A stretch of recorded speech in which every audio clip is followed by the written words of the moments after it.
สบายดีวันนี้มาพบกับอาจารย์อีกแล้วเนาะวันนี้อาจารย์จะมาแนะนำทิปส์คอมพิวเตอร์อีกตื่นตัวหนึ่งเนาะซึ่งว่าเราได้นำใช้ตลอดเนาะนั่นก็คือเนาะการพิมพ์ภาษาลาวโดยบ่ใช้ลาวสคริปต์เนาะหรือว่าการเอาตัวลอสีแดงอยู่เนี่ยเนาะออกไปเลยเนาะโดยบ่ต้องใช้ละนะว่าอาจารย์ก็บ่ใช้มาดนละนะค่าแต่ว่ามี Windows 7 ขึ้นมาเนาะเทคนิคตัวนี้เนาะเราจะนำใช้กับคอมพิวเตอร์ที่ลง Windows ตั้งแต่ Windows 7 ขึ้นไปเนาะสำหรับ Windows XP ถือว่าหมดสิทธิ์เนาะสำหรับเทคนิคตัวนี้นะเอามาเข้ากันเลยเนาะตัวนี้อาจารย์จะเฮ็ดเป็นรายละเอียดแบบสีไว้ให้ก่อนเนาะพอผ่านมาอาจารย์เฮ็ดไปเลยแล้วคนหูจักที่เข้ามาเบิ่งแล้วเขาจะว่าโอ้งงเนาะบ่เข้าใจเนาะเพราะฉะนั้นอาจารย์จะเฮ็ดเป็นรายละเอียดเป็นขั้นตอนไว้ให้เนาะซึ่งว่าทำอิฐเราจะมาเข้าปุ่ม Start ของ Windows เนาะตัวนี้เนาะปุ่ม Start ของ Windows แล้วมาเลือก Control Panel อยู่ทางขวาControl Panel เนาะมันจะอยู่กองคอมพิวเตอร์นี่แหละเนาะมันก็จะได้หน้าต่าง Control Panel ขึ้นมาเนาะอันที่3แม่นถ้าเรากดใส่Change Keyboard or Alter Input Methods นะอยู่ในกลุ่มคำสั่ง Clock Language and Region นะเราก็มาเบิ่งรถเนาะเราเห็นอยู่นี่เลยเนาะ Change Keyboard and Alter Input Method นะก็โทษหลายๆเนาะกดใส่เนาะจะได้หน้าต่างตัว Region and Language เนาะในหน้าต่าง Region and Language กดใส่ Change Keyboard เนาะเราก็มากดใส่ตัวนี้เนาะมันมีปุ่มเดียวดอกเนาะ Change Keyboard ก็จะได้หน้าต่างตัวมากขึ้นมาอีกแล้วเนาะซ้อนทับกันนี่แหละเนาะในหน้าต่างนี้จะเป็นหน้าต่างสำหรับให้เราเพิ่มภาษาลาวเข้าไปเนาะหรือว่า add เนาะภาษาอังกฤษจะใช้คำว่า add เนาะเพิ่มภาษาลาวเข้าไปตัวนี้ให้เรามากดเจอปุ่ม add บนนี้เนาะแล้วก็ใช้เมาส์เนาะจับสกอร์เลอร์ตัวนี้เลื่อนมา5คำว่าลาวนี่เนาะหรือว่าอีกวิธีนึงกดปุ่ม L เนาะปุ่มตัวอักษร L อยู่ในคีย์บอร์ดท่าน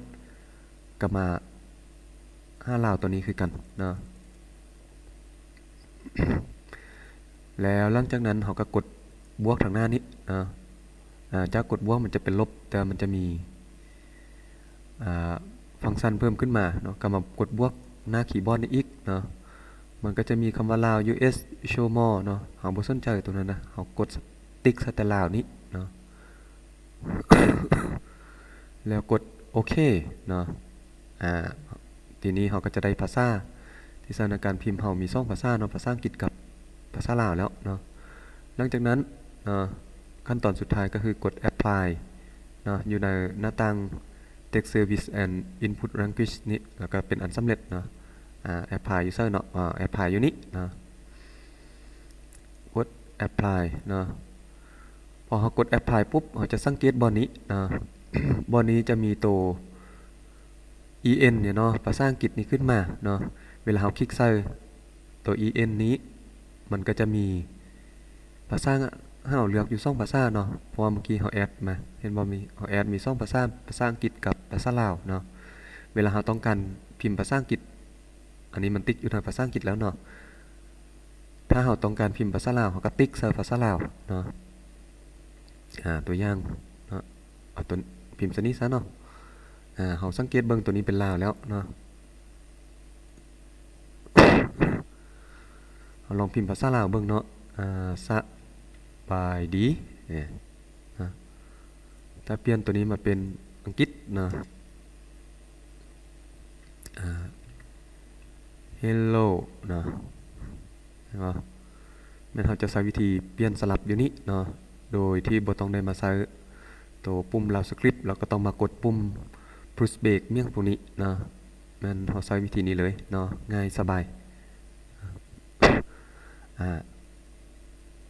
ที่ว่าเป็นอันสำเร็จเนาะ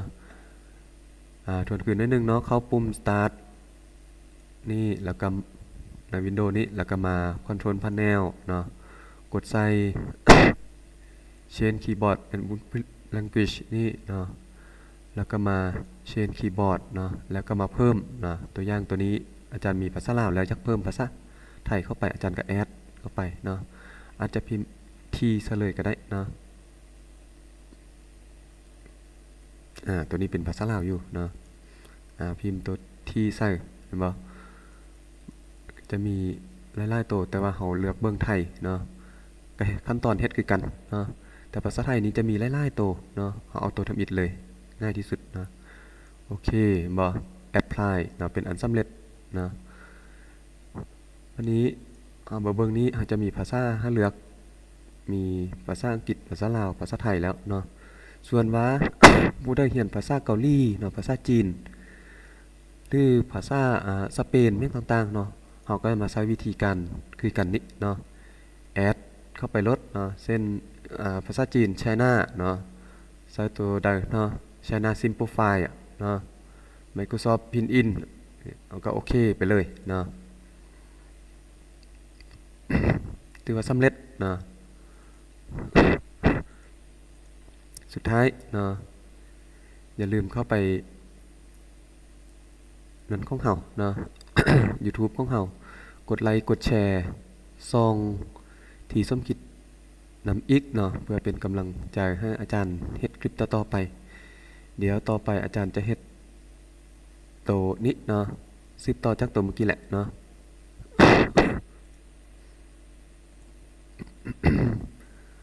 ตัวนี้เนาะปกติแล้วถ้าเรามาเอาเมาส์มาเลื่อนมันก็ยากๆเนาะเราจะมากำหนดให้ปุ่มใดปุ่มหนึ่งในคีย์บอร์ดท่านเป็นปุ่มเปลี่ยนภาษาเลยเนาะเราท่าคลิปต่อไปเนาะ